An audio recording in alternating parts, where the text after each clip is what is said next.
Assalamualaikum warahmatullahi wabarakatuh. Sampurasun tepang deui sareng simkuring Aep Saifur Rahman dina pangajaran basa Sunda. Simkuring salaku pangatik basa Sunda seja ngadugikeun materi anu aya patula patali sareng materi basa Sunda. Dina danget ieu materi anu baris dipedar nyaeta ngeunaan laporan kegiatan.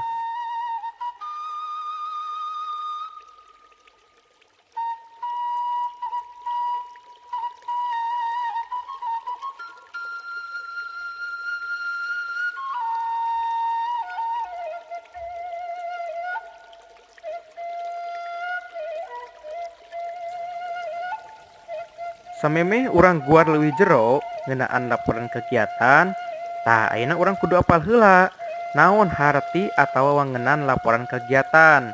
Tah jadi laporan kegiatan teh nyaeta tulisan anu mangrupa bukti yen kagiatan geus dilaksanakeun.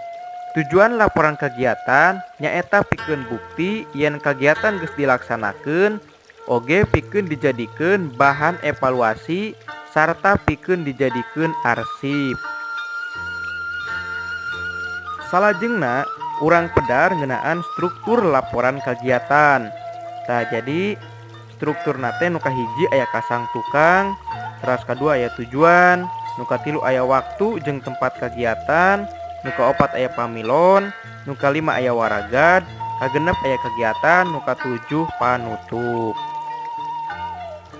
Anu kahiji aya kasang tukang atau sok disebut latar belakang. Contohnya misalkan dina kegiatan Kongres Bahasa Sunda. Nah, jadi kasang tukang nate KBS atau Kongres Bahasa Sunda teh diayakeun minangka implementasi peraturan daerah atau Perda nomor 14 tahun 2014. Kegiatanana lumangsung 3 poe nyaeta ti tanggal 1 November nepi ka tanggal 3 November sarta dibuka langsung ku Gubernur Jawa Barat Ridwan Kamil misalkan. Terus nu kadua aya tujuan.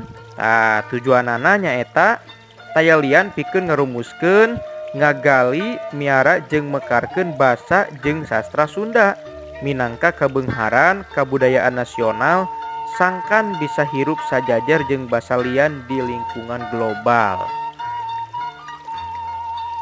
Salajengna nu katilu aya waktu jeung tempat kegiatan. Tah misalkan waktu lumangsungna kegiatan teh di tanggal 1 nepi ka tanggal 3 November 2021. Terus tempatna misalkan di Balai Bahasa Provinsi Jawa Barat misalkan. Terus nu kaopat aya pamilon. Tah jadi pamilon oge dilaporkeun misalkan pamilon dina eta kegiatan teh jumlahna aya 100 urang misalkan. Terus nu kalima aya waragad. Tah aya waragad teh nyaeta biaya ya, biaya kegiatan. Jadi pemasukan jeung pengeluaranana eta kegiatan biasana sok dilaporkeun oge. Terus anu kagenep aya kegiatan atau hasil kegiatan. Tah jadi ti mimiti poe kahiji nepi ka poe katilu misalkeunana tah dilaporkeun kegiatanana, kumaha kegiatanana, kumaha hasil kegiatanana, dilaporkeun secara runtut. Terus anu katujuh aya panutup. Nah, ieu dipungkas ku panutup biasana ngahaturkeun nuhun nya utamana mah beureun kegiatan ka pihak-pihak terkait anu ngarojong eta kegiatan. Tah eta mangrupa struktur laporan kegiatan ti mimiti kasang tukang, tujuan, waktu jeung tempat kegiatan, pamilon atau peserta, nu kalima waragad, kegiatan jeung panutup. Tah sakitu strukturna teh. Salajengna urang pedar ngeunaan aspek kabasaan anu aya dina materi laporan kegiatan. Tah urang bahas ngeunaan kecap wancahan. Naon sih ari kecap wancahan? Oge kumaha rupa-rupa atau jenis-jenisna. Tah jadi dina basa Sunda kecap-kecap nu disingget teh disebutna kecap wancahan. Ceuk buku tata basa Sunda Kiwari nu disebut kecap wancahan teh nyaeta kecap anu diwangun ku cara mondokeun kecap atawa kantetan kecap. Proses ngawangun kecap wancahan sok disebut ngawancah atawa abreviasi. Tah salajengna aya rupa-rupa kecap wancahan.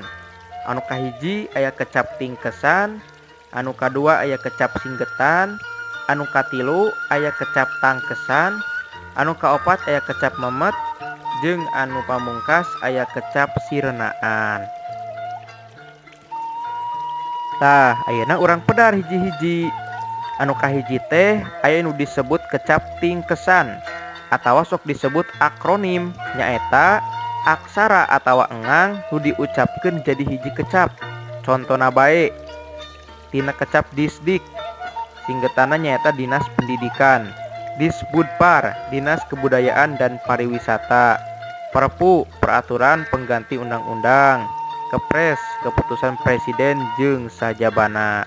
Teras nu kadua aya nu disebut kecap singgetan, nyaeta kantetan aksara atawa engang anu diejah masing-masing. Contona LBSS, Lembaga Bahasa jeung Sastra Sunda. PSS, Pusat Studi Sunda. NKRI, Negara Kesatuan Republik Indonesia. ISBI, Institut Seni Budaya Indonesia. PON, Pekan Olahraga Nasional. BRI, Bank Rakyat Indonesia. OSN, Olimpiade Sains Nasional jeung sajabana. Nu katilu aya nu disebut kecap tangkesan, diwangun ku cara ngaleungitkeun sora atawa engang nu ngaruntuy bebarengan. Contona aingah tina aing mah, anaking anak aing, kos kawas, tangka datangka, ning geuning, nyungkeun nyuhunkeun, kotka kuatka jeung sajabana. Teras nu kaopat aya kecap memet, diwangun ku cara nyokot engang penting tina kantetan. Contona bae comro oncom di jero, misro amis di jero, gehu toge jeung tahu, geksor ari gek ari golosor, korsi cokor di sisi, cireng aci digoreng, cibai aci ngagebay, kirata dikira-kira sugan nyata jeung sajabana. Teras anu pamungkas aya kecap sirnaan, diwangun ku cara miceun sawatara ponem tina kecap atawa kantetan. Kecap bari teu ngarobah harti.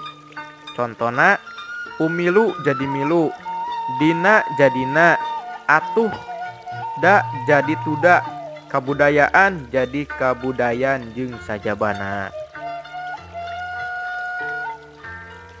Salajengna urang pedang ngeunaan cara nuliskeun singgetan jeung akronim. Anu kahiji aya singgetan ngaran resmi lembaga pamarentah atawa katatanegaraan, badan atau organisasi, jeung dokumen resmi nu ditulis huruf awalna wungkul. Kudu ditulis make huruf gede bari jeung teu ditungtungan ku tanda titik.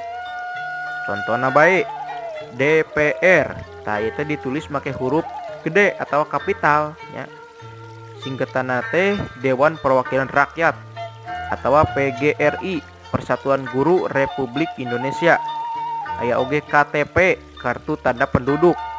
LBSS, Lembaga Bahasa jeung Sastra Sunda. PPSS, Paguyuban Panglawungan Sastra Sunda jeung sajabana. Teras anu kadua wancahan nu mangrupa tingkesan atawa akronim, huruf mimitina ditulis make huruf gede sarta teu make titik. Contona Persib, Persatuan Sepak Bola Indonesia Bandung. Disdik, Dinas Pendidikan. Puskesmas, Pusat Kesehatan Masyarakat. Aya oge anu ditulis kabeh make huruf gede. Contona bae UPI, Universitas Pendidikan Indonesia. SIM, Surat Izin Mengemudi. PAUD, Pendidikan Anak Usia Dini jeung sajabana. Salajengna aya singgetan ngaran jalma, ngaran gelar, lalandian, jabatan atawa pangkat. Huruf awalna ditulis make huruf gede sarta dituturkeun ku tanda titik. Contona Edi D. Iskandar, Ayi R. Saca Dipura, SPD, MPD, MBA, SKAR, SSen, MSen, SH, MH, MHum jeung sajabana. Teras singgetan umum anu diwengku ku 3 huruf atawa leuwih ditulis make huruf leutik sarta dituturkeun ku tanda titik. Contona bae JSB jeung sajabana, JRRD jeung rea-rea deui, SPK sapara kanca, JSBTE jeung sajabati eta.